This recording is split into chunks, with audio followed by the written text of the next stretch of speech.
Dalu na Igbo anyị abịa Igbo Class World. This is classic match. Ụmụnne, onwe ihe lipta na aligali. Ọ bụ gịnị? Ọ bụ Brainjutter ya na Mike Ejeagha na lawyer. Kedu ihe na-eme? Lawyer, o nwere ihe dị behind it. O nwere ihe dị na nwa akpa ekebili ọnụ. Mma akọwala unu ka unu ghọta, chee ntị na ka unu ghọta ya. Maka ndị a na-aghọli, maka a sị na onye aghọli ka agbalị. Unu afụghị. So, nwanne anyị nwoke bụ Brainjutter mere ihe dị mma. Wee je bọpụta egwu nwụchago ahụ enigo n'ana wee chezo onye. O bọpụta ya wee nye style. Ndị mmadụ wee like anya na-agbazi egwu ahụ. Ọ na-eti ọ bịa bunyite afa Mike Ejeagha, bunyite ndị Igbo enu. Maka na a sị na egwu so na people's culture. Ma nni bụ people's culture, ma asụsụ bụ people's culture. So ka o bunyitegoli ya. So ndị ntaji anya na-ekwulu wee jee na-akpọpụta nwoke mmadụ ka akpụghalịbịa. Ya bụ akpọpụta ya n'ụzọ gbara ebu arapụ ya. Ya bụ onye ọbụla kpara alụ ahụ wee sị ka eje kpọpụta Brainjutter ka akpụghalị anya. Onye ahụ si n'afọ wee jọọ njọ. Ya bụ afọ na-enu eko onugbu maka onwere ihe nwanne anyị nwoke ahụ mee. Unu ma secret ihe lọgha ji na-agaghalị. Ọ bụ ka olite ego, ọ bụ akpịlị ogologo, ọ bụ akpịlị ọchọnkọ na ọ bụ anya ukwu, ọ bụ ekworo, ọ bụ ori. Ya bụ 2 million nwanne anyị nwoke bụ Brainjutter nyere Mike Ejeagha.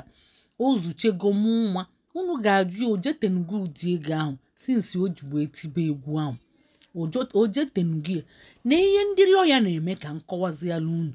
Fa na-ada nya aliju afọ dachi ụzọ. Fa kpọpụta gị, fa sị gị gaa n'iru. Ị na-aga n'iru, fa aralụ mmiri kpukwasị gị n'elu. Ihe ejeli dị ije ahụ arọ na-atọ ịnọ ise.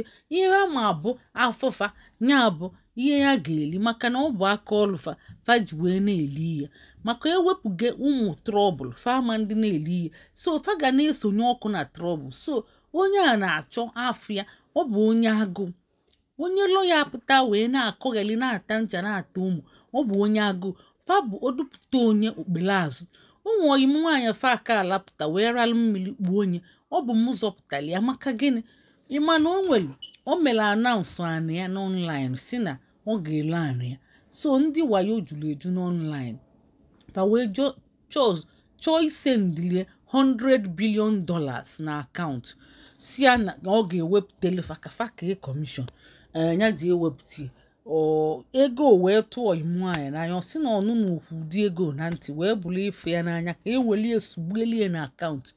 Ọgwa akwanụ m andị ọ bụ m meli advert ahụ ka o lee anya ya. Ọgwa akwanụ m ọkwa ka nnọkọta wee si ya ha anaghị ilezikwelie kedu ka o si aga. O wee gwa m na o nwekwe ndị Igbo be anyị nwa si ebe nwa Indonesia wee si ya na fa ga-etinyeli ego nnukwute ego. O tinyezieli o wele ego anị ya o wepụtele fa ndị ọzọ. Ọ sị na o jekwuru lọya wee na-ekpesịrị lọya nekwe ihe a na-afụ. Lọya wee si ya gaa n'iru na a ga-ewepụta ego ahụ ka eje saịn ya nwa saịn ya nwa. Ụdị ego baa na akaụntụ gị kakpi EFCC awụchie ma ịntanetị ma Interpol ga-awụchi na be gị.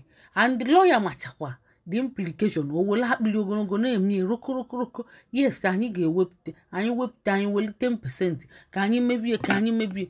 Ụkwa ka nnụzili na ọ sị ka emebie $100 billion ka a ga-asụgbue na akaụntụ nwaanyị. Kedu ihe ọ na-alụ? Lọya gụrụ akwụkwọ ọfụma wee si ya na fa ga-ewepụta ka ọ dagbue na akaụntụ ya kakpi.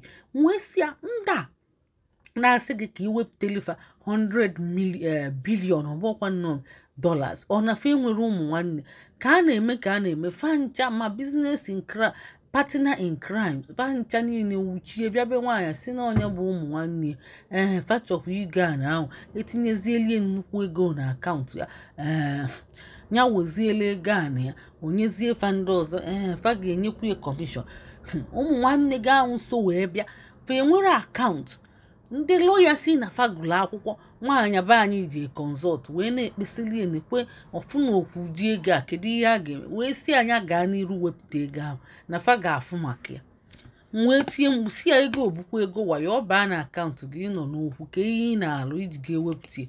So agwachakwa m di m si ya ha ọmakwala ihe nya chakwa nwaanyị ajadu onwere ihe nwere onwekwa onye ga-azọpụta gị. Ndị lọya wee na-akwụ ya kwaka nsị ya gwa ndị lọya na iche ozi maka ịba n'okwu fa agbasa ma ndị niile agbasa ọ bụrụ ma alaikiri m egwu Mike Ejeagha ahụ maka di m like kwali ya and anyị bụ ndị na-akwado asụsụ na omenala Igbo maka na egwu so na people's culture. Obi dị m aṅụrị ka nwanne anyị nwoke bụ Brainjutter ji wee bupụtakwu ya o wee na-etizikwa eti nke bụ na ọ na-aga viral ndị mmadụ matakwu ya. Ọ ga-esonwu Brainjutter Mike Ejeagha ga-esonwu etigheli egwu ahụ ọ ga-esonwu egba anya onye ọbụla ebidokwa gbabịa ma ndị ọcha ga-agba ya ma ndị ojii. Ọ ga-eji ekenegodi Brainjutter ekene pụrụ iche na o bunitekwala afịa enu afịa adanachago mmiri onwere onye na-agbazi egwu ahụ. Ịma na ndị Igbo be anyị nke wute drọpụ fancha niile na-adrọpụ ihe anyị fachozi igba ya nọ ịgbazi ndụ egwu ndị mba ọzọ. Ya bụ anyị nwabụ ndị Igbo class world na-asị ekene dịkwala Brainjutter wee na-asị ya jisi ike gaa n'iru na-agbakwa egwu ahụ and anyị niile ga-eso gbabazi anya bụ egwu nwoke lọya ị ga-akpụ ofu onye ka ịbụ. Ya bụ onye ọbụla na-agbazi egwu unu n'anya unu fụ na ihe na-aga viral onye ọbụla na-agbazi ya bụ egwu. So ọ ga-akpụ ya tinye aka kpụba onye ọbụla na ọ ga-akpụjukwe mmadụ afọ unu flia ọ ga-akpụju mmadụ afọ. So ọ na-akpụ ya kpụ onye ọbụla ọ ga-esokwezi kpụọ m maka ihe m na-achọ ka m na-akwadozi kịta bụ egwu omenala be anyị ma Teriza Ọnụọra ma Teriza nke ọzọ fancha niile ọ bụ egwu fa ka mma na-agbazi ya n'oge na-adịrị anya. Ọ bụ egwu fa ka mma na-etipụta egwu Igbo be anyị. Ndị ọcha ga-agba egwu Igbo by fire by force. Ndị niile ma America ma Europe ma Australia fa ga-agba egwu Igbo by fire by force. Ọkwa n'ihe a Brainjutter create kama unu ga-ekwuwe okwu dị mma unu si na o mere ihe dị njọ si kpụlịa ndị niile tụkọrọ aka si kpụlịa. Ọ bụ afọ njọ na-enye unu nsogbu unu tara amoosu ọ bụ winchi na-enye unu nsogbu unu niile bụ ndị niile sisi kpụrụ Brainjutter unu bụ eze nwaanyị amoosu ndị nwoke sisi kpụlịa unu bụ eze nwoke amoosu unu ga-egbu nwa ọchụ. Ọ bụrụ na iso denye ị ga-egbu nwa ọchụ ịbụ eze nwaanyị amoosu. Ọ bụrụ na ịbụ nwoke ịbụ eze nwoke amoosu.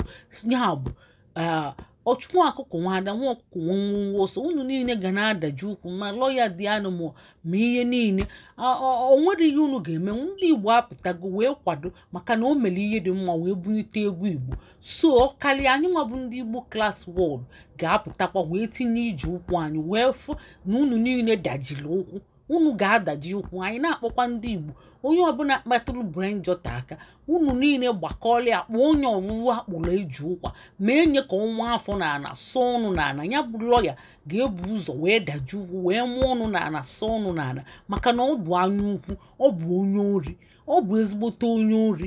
Ya bụ unu nye onye enyo ihe niile a na-efucheche n'ala Igbo ma ihe niile na-emebiche n'ala Igbo ma ndị na-efuche efu ndị mmadụ na-akidnap jeenu jụọ lọya ahụ ọ ma ebe fancha nọ maka na gịnị ọ bụ onye ori. Ihe o megosi na ọ bụ onye ori.